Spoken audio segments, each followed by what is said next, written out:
स्वागत है आप सबका मेरे चैनल एग्जाम प्रिपरेशन में। जैसा कि आपको पता है हम मध्य प्रदेश का जीके पढ़ रहे हैं। तो आज जो हमारा टॉपिक है बहुत ही अच्छा, बहुत ही इम्पोर्टेंट टॉपिक है मध्य प्रदेश की जलवायु।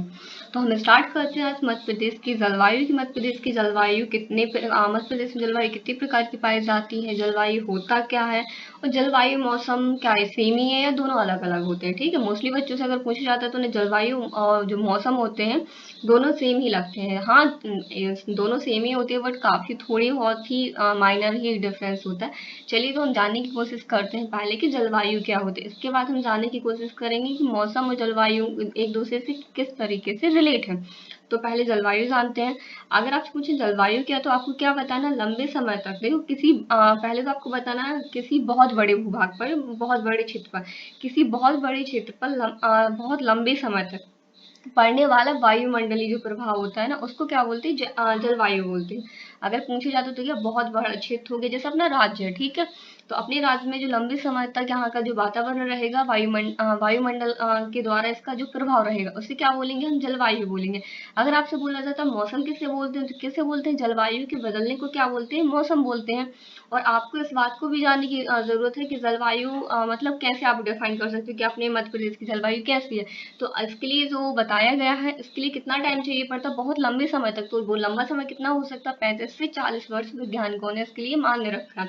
मतलब मध्य प्रदेश की जो जलवायु कितने सालों में इसको डिसाइड किया गया था, 35 से 40 वर्ष में इसको डिसाइड किया गया था। तो आई थिंक अब आप सबको समझ में आएगा। तो जलवायु किसे बोलते हैं, एक बहुत बड़े भूभाग पर बहुत लंबे समय तक पड़ने वाले वायुमंडलीय प्रभाव को क्या बोलते हैं, जलवायु बोलते हैं। और जलवायु के बदलने को ही क्या बोला जाता है, मौसम बोला जाता है। चलिए अब स्टार्ट करते हैं। अब जैसे कि आप पूछ रहे थे मध्य प्रदेश की जलवायु कैसी है, तो मध्य प्रदेश की जो जलवायु उष्णकटिबंधीय मानसूनी जलवायु है। अब आपसे पूछा जा सकता है कि मध्य प्रदेश की जो जलवायु उष्णकटिबंधीय है, तो उष्णकटिबंधीय किस कारण से है मध्य प्रदेश की जलवायु। तो जैसे कि आपको पता है कि अपना जो भारत है कहाँ स्थित है, कर्क रेखा में स्थित है। तो चलिए आप थोड़ा सा इसका बेसिक नॉलेज भी आपको पता होना चाहिए, जैसा कि मैंने इस डायग्राम में बना के रखा है। जो आपकी 0 डिग्री फिर जो रेखा है, इसको क्या बोलते हैं, इसको विषुवत रेखा बोलते हैं।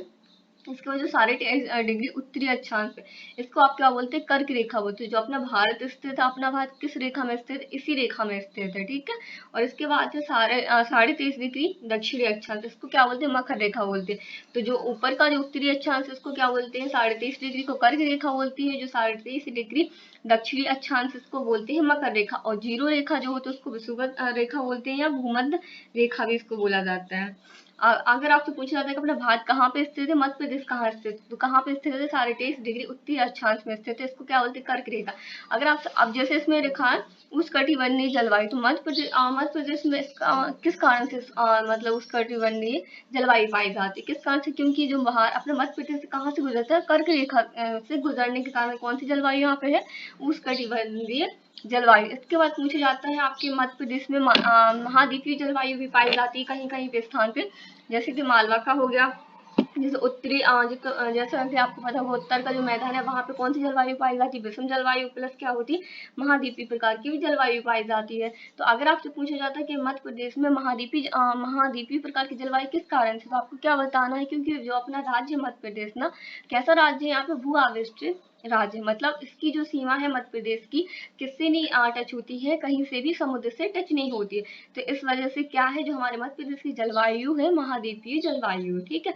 और जैसा कि आपको पता होगा कि पीएससी का जो एग्जाम हुआ था 2017 में, तो उस टाइम पे मध्य प्रदेश की जलवायु से क्वेश्चन पूछा गया था। कौन सी जलवायु मानी गई थी, मानसूनी जलवायु, ठीक, मानसूनी जलवायु को उसको आंसर राइट माना गया था। इसके बाद चलिए अब जानने की कोशिश करते हैं कि मध्य प्रदेश में कितने भागों में जलवायु को डिवाइड किया गया और कौन कौन से क्षेत्र, कौन कौन से मैदान या क्षेत्र में कौन कौन सी जलवायु पाई जाती है। तो सबसे पहले कहाँ है, मध्य प्रदेश की जलवायु को कितने भागों में बांटा गया है, तो आपको इसको याद करके रखना, मध्य प्रदेश की जो जलवायु इसको 4 भागों में वर्गीकरण किया गया। सबसे पहले कहाँ आ जाता है, उत्तर का मैदान, जो कहाँ स्थित है, उत्तर में ही स्थित है। इसके बाद आपका सेकंड है मालवा का पठार, और थर्ड जो आ जाता है आपका नर्मदा घाटी आ जाती है। नर्मदा घाटी आपकी सबसे लास्ट में आती है। और जो आपका 4th नंबर पे आता है विंध्याचल पर्वतीय पठार आ जाता है, ठीक है। तो हम सबसे पहले स्टार्ट करते हैं उत्तर का मैदान से। तो जैसे इसमें क्षेत्र मध्य प्रदेश के जलवायु क्षेत्र, तो उत्तर के मैदान में पहले हमें जानना होगा कि कौन कौन से क्षेत्र हमारे उत्तर के मैदान में आते हैं, कौन कौन से जिले आते हैं जो आपके उत्तर के मैदान में आते हैं। जैसे आपसे अगर क्वेश्चन पूछा जाता है उत्तर के मैदान का विस्तार कहाँ कहाँ पे, कौन मध्य प्रदेश की किस किस जिले में है, तो आपको क्या बताना है, ग्वालियर, शिवपुरी, भिंड, मुरैना, यहाँ पे कौन सा क्षेत्र आपका उत्तर का मैदान है। तो अगर आपसे पूछा जाता है कि उत्तर के मैदान में गर्मी कैसी पड़ती है, तो यहाँ पे आपको क्या बताना है, गर्मी जो ग्रीष्म ऋतु होती है, यहाँ पे क्या होता है, अधिक गर्म जलवायु पाई जाती है। अगर गर्म जलवायु है तो यहाँ पे ठंडी भी क्या होगी, बहुत ज्यादा ही होगी। तो यहाँ पे शीत ऋतु में क्या होती है, बहुत अधिक ठंडी भी होती है। ठीक है, अगर आपसे पूछा जाता है कि मध्य प्रदेश का ऐसा कौन सा मैदान है, कौन सा क्षेत्र है जहाँ पर बहुत ज्यादा गर्मी में बहुत ज्यादा गर्मी और ठंडियों में बहुत ज्यादा ठंड पाई जाती है, ऐसा कौन सा क्षेत्र उत्तर का मैदान है। और इसकी जलवायु को क्या बोला जाता है, इसकी जलवायु को विषम जलवायु बोला जाता है। प्लस आप इसी में मेंशन कर लीजिएगा, इसी की जलवायु को आप महाद्वीपीय प्रकार की जलवायु भी कहते हैं। इसके आगे हम बढ़ते हैं मालवा का पठार। तो मालवा के पठार का विस्तार कहाँ कहाँ है, आपका इंदौर आ जाएगा मालवा में, उज्जैन, देवास, आगर मालवा और सीहोर आ जाएगा। अब यहाँ पे अगर बात करती है गर्मी की, तो यहाँ पे गर्मी कैसी पाई जाती है, तो यहाँ पे गर्मियों में भी सामान्य गर्मी होती है और ठंडियों में भी क्या होती है, सामान्य ही ठंडी होती है। तो आप दोनों याद रखिएगा, जो उत्तर के मैदान है उसमें सबसे ज्यादा गर्मी भी होती है और सबसे ज्यादा ठंडी भी होती है। लेकिन मालवा के क्षेत्र में क्या है, वहां अगर कम गर्मी हो रही है तो ठंडी भी क्या होगी, यहाँ पे समान ही होगी, दोनों में कम ही होती है। ठीक है, दोनों में समान गर्मी और समान ठंडी होती है। इसके आगे इसकी विशेषता पूछी जाती है, तो आपको यहाँ पे क्या बताना है, आदर्श जलवायु पाई जाती है। अपनी मध्य प्रदेश में मालवा की जलवायु जो होती है सबसे अच्छी जलवायु मानी जाती है, उसी को क्या बोला जाता है, आदर्श जलवायु भी कहा गया है। अगर आपसे पूछा जाता है कि मध्य प्रदेश में किस पठार की जलवायु सबसे अच्छी है, तो आपको क्या बताना है, मालवा की पठार की जलवायु सबसे अच्छी है। इसके बाद है आपका विंध्याचल, सॉरी यहाँ पे विंध्याचल है, विंध्याचल पर्वतीय पठार है। तो इसमें अगर आपसे क्षेत्र पूछे जाते तो आपको कौन कौन से क्षेत्र इसमें याद रखने हैं, कौन कौन से जिले आ जाएंगे इसके अंदर, पचमढ़ी आ जाएगा, आपका अमरकंटक आ जाएगा। जैसे कि आपको पता है कि पचमढ़ी में आपके सबसे ज्यादा वर्षा होती है, ठीक है, 122 सेंटीमीटर जो वहाँ का औसत है। अब सर्वाधिक वर्षा वाला क्षेत्र अगर आपसे पूछ जाता है तो कहाँ होती है, पचमढ़ी में होती है। कितनी होती है, 119 सेंटीमीटर, सॉरी 119 सेंटीमीटर ऐसा कुछ है वहां पे। ठीक है, बस आप इतना याद रखिए, मध्य प्रदेश में सबसे ज्यादा वर्षा किस क्षेत्र में होती है, तो पचमढ़ी में होती है। अगर जिला पूछा जाता है तो जिला आपका बालाघाट आता है। आप इन दोनों चीजों को मेंशन कर लीजिएगा। इसके बाद अगर आप पूछी जाती विंध्याचल पर्वतीय पठार में कैसी गर्मी होती है और ठंडी कैसी होती है, तो अगर ग्रीष्म ऋतु की बात की तो यहाँ गर्मियों में क्या होती है, साधारण गर्मी पड़ती है और ठंडियों में भी क्या होती है, साधारण ठंडी होती है। तो इसकी भी जलवायु कैसी पाई जाती है, मालवा के पठार के सामान्य, क्योंकि वहां भी क्या होता है, मालवा के पठार में गर्मियों में सामान्य गर्मी हो रही थी और ठंडियों में क्या होती, सामान्य ही ठंडी हो रही थी, ज्यादा ठंडी तो नहीं होती। तो दोनों की जलवायु कैसी मानी गई है, सामान्य। अगर आपसे पूछा जाता है कि ऐसा कौन सा पठार है जिसकी जलवायु मालवा की जलवायु के समान मानी जाती है, तो इसका आंसर क्या आ गया, विंध्याचल पर्वत की जो मानी जाती जलवायु मालवा के पठार के समान मानी जाती है। ठीक है, अगर क्षेत्र पूछा जाएगा, जिले पूछे जाएंगे तो अमरकंटक और पचमढ़ी आ जाएगी। इसके बाद हम पढ़ते हैं नर्मदा सोन घाटी का क्षेत्र। अगर आपसे पूछी जाती है कि नर्मदा सोन घाटी में आपको कौन कौन से जिले आ जाएंगे, तो आपको क्या बताना, नरसिंहपुर, हरदा, खंडवा, खरगोन, ठीक है, बैतूल भी आपका आ जाएगा इसी के अंदर। नर्मदा सोन घाटी का क्षेत्र, अगर जैसा कि आपको पता है नर्मदा सोन घाटी का जो क्षेत्र कहाँ पे आता है, नीचे साइड आता है, तो नीचे साइड के जितने भी आपके जिले आ जाएंगे उससे किस में आ जाएंगे, नर्मदा सोन घाटी में आ जाएंगे।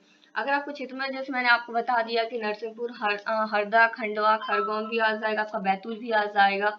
अब इसके बाद हम बात करते हैं कि आपको गर्मियों में कैसी गर्मी होती है और ठंडियों में कैसी ठंडी होती है। जैसे अगर यहाँ की गर्मियों की बात की है तो ग्रीष्म ऋतु में अधिक गर्मी होती है यहाँ पे, और ठंडी में अगर बात की जाए शीत ऋतु में तो अधिक ठंडी होती है।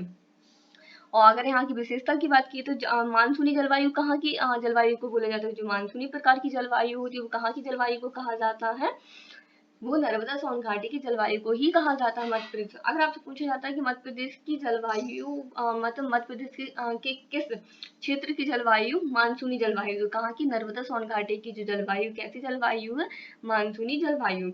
उम्मीद है आप सबको मेरा वीडियो पसंद आया होगा। प्लीज आप मेरे चैनल को ज्यादा से लाइक कीजिए, सब्सक्राइब कीजिए।